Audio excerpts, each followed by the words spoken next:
Halo semuanya, sawadee krab, apa kabar? Semoga kabar kalian selalu baik dan juga sehat. Selamat datang di segmen analisa. Kembali kita bahas mengenai kasus Subang ini, dan di video kali ini kita akan bahas mengenai bercak darah yang terdapat di salah satu saksi. Sebenarnya awal mula muncul berita mengenai bercak darah ini, kita ketahui dari Kapolres Subang sendiri pada saat melakukan wawancara di sejumlah media massa, Ibu Sumarni mengatakan bahwa pada saat melakukan olah TKP juga ditemukan ada bercak darah di salah satu jaket milik korban. Nah, kemudian aku sempat searching di berita, tidak ada satupun keterangan dari tim penyidik yang menyatakan bahwa bercak darah di jaket tersebut adalah jaket yang dipakai, tapi yang dimiliki. Ada beberapa interpretasi yang akan aku coba sampaikan. Berarti di sini kemungkinan besar bahwa jaket yang ada bercak darahnya tersebut itu memang milik salah satu saksi, tapi tidak dia pakai, hanya diletakkan di salah satu korban. Kalau seandainya ini benar, berarti kemungkinan besar kenapa ada bercak darah tersebut, ya karena memang pada saat eksekusi di salah satu kamar korban mungkin terkena bercak darah pada saat terjadinya eksekusi. Itu yang pertama ya. Yang kedua adalah apakah ini jaket yang salah satu saksi tersebut pakai? Ini tidak ada keterangan yang aku dapatkan dari tim penyidik menyatakan adalah jaket yang memang dia pakai, tapi yang dia miliki. Itu artinya kan ada interpretasi itu. Tapi tidak cuma masalah jaket saja ya, karena saksi tersebut pun sudah menceritakan di sejumlah media massa, salah satunya adalah di TV One dan juga Kompas TV, memang saksi tersebut mengaku ada bercak darah di tubuhnya. Nah, tubuhnya ini di baju yang dia pakai dan juga celananya. Kalau nggak salah, memang tidak secara tereksplisit dijelaskan di mana, kemungkinan besar bercak darah yang selain di jaket yang memang dia tidak pakai, tapi dimiliki saja, itu bercaknya mungkin ada di kancing, sela kancing, atau di dekat kerah, sama di bagian celana. Dan alasannya adalah, berdasarkan penjelasannya, itu pada saat dia masuk ke kamar mandi, kemudian kan dia mengambil sesuatu di bak mandi tersebut, dan di situ dikatakan bahwa itu terkena percikannya. Apakah ini benar atau tidak, tentunya bukan bagian kita yang mengejudge gitu. Dan kita juga penasaran kan sebenarnya, kalau seandainya ada bercak darah yang kita bahas ini, yang bercak darah yang ada di pakaiannya ya, bukan pakaian yang tidak dia pakai, jaket tersebut. Kalau seandainya nih ya, memang beneran itu terkena percikan dari air yang ada di kamar mandi, kenapa kok air tersebut penuh dengan darah, Anjas ya? Karena ini masuk akal, linear dengan ditemukannya kedua jenazah, almarhumah Ibu Tuti dan juga almarhumah Amel, kan dimandikan di kamar mandi tersebut yang letaknya berada di belakang rumah kurang lebih. Kemudian di situ kan juga mungkin di situ banyak sekali bercak-bercak darahnya dimandikan, ya wajar sih ada, karena kan dieksekusi dengan benda tumpul ya, artinya kan kemungkinan besar akan ada banyak bercak darah yang berada di sana gitu. Tapi kalau memang seandainya nih air itu percikannya sebegitu kentalnya sampai mengenai baju, itu artinya memang di kamar mandi tersebut airnya sangatlah pekat dengan darah sendiri. Tapi kita tidak pernah, aku mencari info dari berbagai jejak digital, tidak pernah ada keterangan dari tim penyidik yang menyatakan, menggambarkan seberapa kentalnya air di kamar mandi tersebut yang bercampur dengan darah. Nah, kemudian gini ya, kalau melihat tipikal profiling, aku yakin pada saat tim penyidik melihat percikan darah tersebut, ya pasti juga sudah diperiksa lah sama tim penyidiknya. Nggak mungkin kan nggak dilakukan pemeriksaan.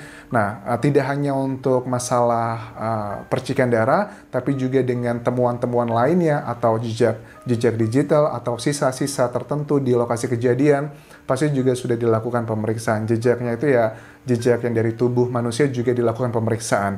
Nah, kalau masalah darah ini, menurut kamu nih Anjas, kira-kira apa yang akan bisa didapatkan data-datanya dari tim penyidik untuk menganalisa bercak darah? Yang pertama, bercak darah yang berasal dari jaket milik salah satu saksi. Kalau seandainya memang benar jaket tersebut tidak dia pakai saat itu hanyalah di jaket yang tertinggal mungkin di salah satu kamar korban, menurut aku tidak memberikan banyak data ya, karena kalau seandainya itu beneran tidak dia pakai, ya pastinya ini terjadi pada saat eksekusi gitu, dan dia tidak mencerminkan bahwa dia berada di lokasi tersebut.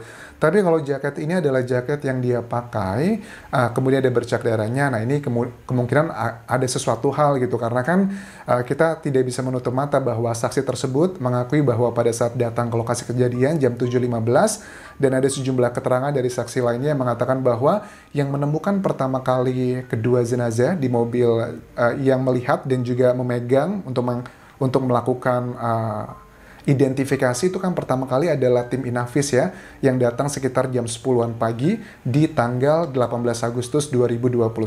Jadi kalau seandainya memang itu jaketnya tidaklah tipikal percikannya seperti apa, itu pasti mereka sudah bisa memprofiling apakah ini yang seperti ini, apakah ini yang seperti itu. Oke, itu untuk pertama yang masalah jaket. Yang kedua mengenai percikan yang berada di baju walaupun tipis, dengan juga yang di celana.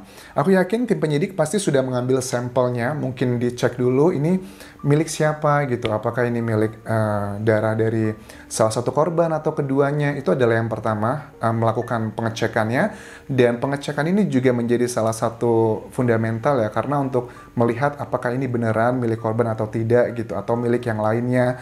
Itu yang pertama. Yang kedua adalah profilingnya, tipikal percikannya itu juga pasti akan dicek kan ya. Pada saat sudah mengetahui DNA darah tersebut miliknya siapa, dilihat percikannya itu seperti apa. Apakah percikan ini tipikal yang beneran karena kena air yang terpercik ke baju, atau tipikalnya adalah tipikal mungkin saja terpercik secara langsung dari korban ke baju tersebut. Itu kan pasti ada karakteristiknya. Nah, untuk mengetahui hal detail seperti itu adalah bagian orang expert yang mengetahui bagaimana sistem bekerjanya lah ya, darah, percikan, dan sebagainya. Tapi kalau untuk mengetahui bagaimana kita menganalogikakan, terus memahami sebuah data informasi, ini semua orang bisa mengetahuinya. Makanya ada sejumlah orang kan yang berpendapat bahwa si pelaku dari kasus ini kemungkinan besar adalah orang-orang yang mengetahui ilmu tentang forensik. Dan aku sih cenderungnya tidak setuju ya, karena kalau dibilang expert di bidang forensik, hanya mendapatkan data-data dari Google, informasi yang umum, menurut aku nggak perlu jadi ahli di forensik ya. Ini pun juga linear dengan keterangan dari Kadif Humas Polda Jawa Barat yang mengatakan bahwa beliau tidak setuju kalau yang menjadi pelaku adalah expert di bidang forensik. Karena kalau expert, ya, masih banyak kok data, masih banyak jejak yang tertinggal, yang masih bisa dianalisa.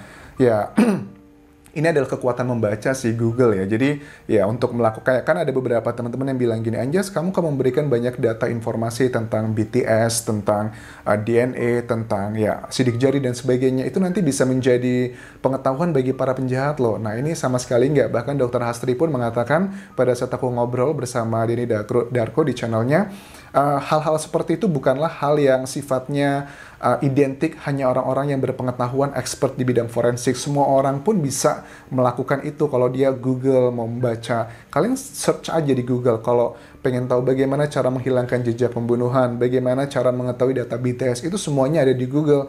Dan aku yakin juga pada saat saksi diambil handphonenya, dilakukan pemeriksaan, di samping untuk mengetahui data-data tentang koordinat mereka berada di mana saja, aktivitas handphonenya juga dicek. Di situ juga akan ketahuan ya sebenarnya, walaupun sudah dihapus, akan dilihat apa saja data-data yang dicari begitu. Misalkan kalau ada salah satu saksi di handphonenya ada ya, searching di Google-nya, bagaimana menghilangkan jejak sidik jari, bagaimana menghilangkan ini, bagaimana membuat racun dan sebagainya. Itu kan juga menjadi salah satu petunjuk yang bisa menjadi salah satu alat bukti di kemudian harinya. Oke, kembali lagi mengenai darah, dan tim penyidik pasti sudah melakukan profiling bagaimana darah tersebut dipercikan ataukah karena kena air atau seperti apa. Dan itu adalah hal yang menurut aku sudah didapatkan datanya. Tapi kenapa Anjas kalau tim penyidik sudah bisa mendapatkan data-data tersebut tapi sampai sekarang masih belum ditemukan siapakah tersangkanya?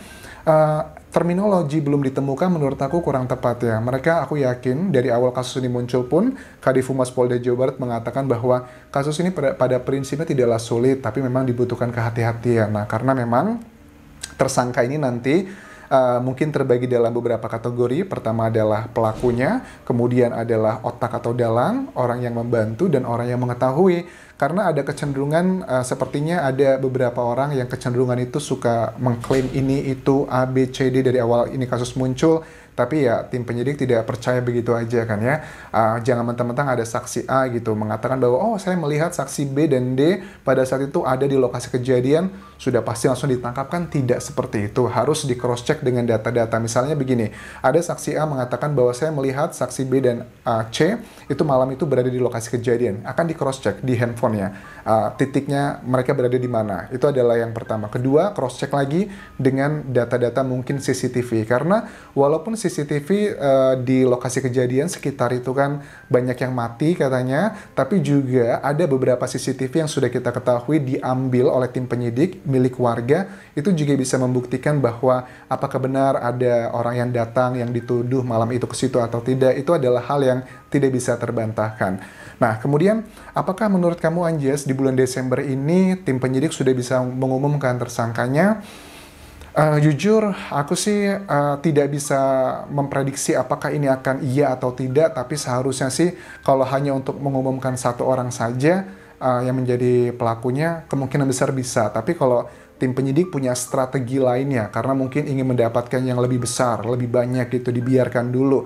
Ada strategi yang sedang dilakukan saat ini, ya bisa saja ini sampai tahun depan gitu. Tapi bagi aku, tidak sekedar menuruti ego dan juga emosi kayak kita nonton sinetron gitu, pengen selesai hari ini juga, bosen nih dan sebagainya. Enggak, karena kan ini adalah kasus pembunuhan begitu. Jadi kita jangan sampai melihat orang yang tidak bersalah justru malah menjadi tersangka. Aku yakin juga teman-teman nggak mau melihat ya, orang-orang yang mungkin ada dugaan di framing ini itu justru malah framingnya berhasil. Tapi kenapa kehati-hatian ini sangat diperlukan oleh tim penyidik? Karena memang ada dugaan dari awal, ada sebagian orang yang berusaha memframing A, B, C, D, tapi ternyata pada saat kasus ini berjalan di bulan pertama, oh ternyata kok fakta dan juga alat bukti menunjukkan bahwa framing tersebut tidaklah benar. Nah, salah satu cara untuk memisahkan mana yang fakta, mana yang framing, pertama dengan menggunakan data ilmiah ya, dengan sidik jari, dengan mungkin juga DNA, itu adalah beberapa datanya. Dan tidak hanya itu, tapi juga dengan fakta CCTV dan lainnya, itu adalah untuk berusaha memisahkan mana yang framing ataupun yang tidak. Kita selalu berdoa bahwa buat teman-teman, kasus ini akan segera berakhir, itu adalah harapan kita semua, karena yang menanti keadilan kan tidak hanya kita dan juga keluarga korban, tapi juga kedua almarhumah. Pasti mereka menantikan keadilan di dunia, walaupun nanti di akhirat juga pasti akan jauh lebih adil pengadilan yang sebenarnya. Dan motifnya juga masih menjadi pertanyaan, apakah motif ini hanya sekedar urusan pribadi, ataukah motif yang lebih besar lagi karena berurusan dengan pekerjaan mereka. Tentunya ini sedang didalami oleh tim penyidik. Aku kirimkan support mental buat tim penyidik, tahan-tahan kupingnya mendapatkan serangan dari netizen mungkin sebagian yang selalu menyerang bagaimana sih kinerja polisi dan sebagainya. Suka tidak suka ini sudah 3 bulan lebih, dan ya menjadi salah satu track record bagi tim penyidik bagaimana kemampuan mereka menyelesaikan kasus ini. Tapi sekali lagi, kita di luar hanya mengetahui hanyalah serpihan-serpihan informasi saja, tapi tim penyidik yang mengetahui secara detail, secara komprehensif. Aku yakin kalau kita mengetahui secara komprehensifnya, pasti juga kita akan paham, oh ini alasannya kenapa juga membutuhkan waktu yang cukup lama. Kita doakan semoga tim penyidik diberikan kemudahan bisa menyelesaikan kasus ini di Desember 2021 ini. Tahapan berikutnya adalah persidangan. Jangan sampai alat bukti yang sudah dikumpulkan tim penyidik di persidangan nanti akan bisa dipatahkan dengan mudah. Karena untuk menentukan tersangka kan dibutuhkan 2 alat bukti yang kuat yang bisa menentukan dia adalah tersangkanya. Jangan sampai ya, alat bukti karena keburu-buru, tuntutan dari media massa, tuntutan dari netizen, malah nanti di pengadilan terpatahkan. Kan kita tidak mau melihat seperti itu. Oke, aku rasa itu yang bisa aku bahas mengenai video ini. Terima kasih sudah menonton. Sampai ketemu lagi di video berikutnya. Jangan lupa follow Instagramku di Anjas di Thailand. Dan terakhir, please subscribe channel YouTube ini. Kalaupun kerap semuanya. Bye-bye.